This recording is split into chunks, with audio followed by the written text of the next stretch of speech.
Welcome back to another technical deep dive here in the debug zone. Today we're tackling a big question and breaking it down with insights from other users. Hopefully this clears up some misconceptions and helps you get the answer you need. So buckle up, stay a little curious, and let's jump right in.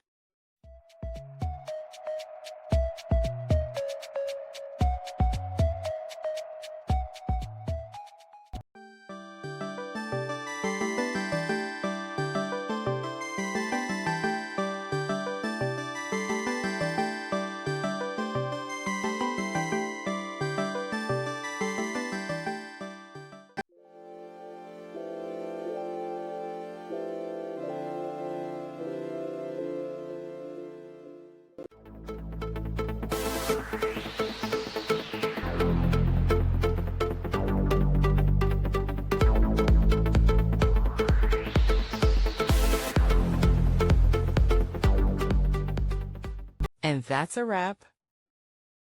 I hope you found the answer you were looking for. If you did, take a second to hit that subscribe button. It really helps out. And let me know in the comments which solution worked best for you.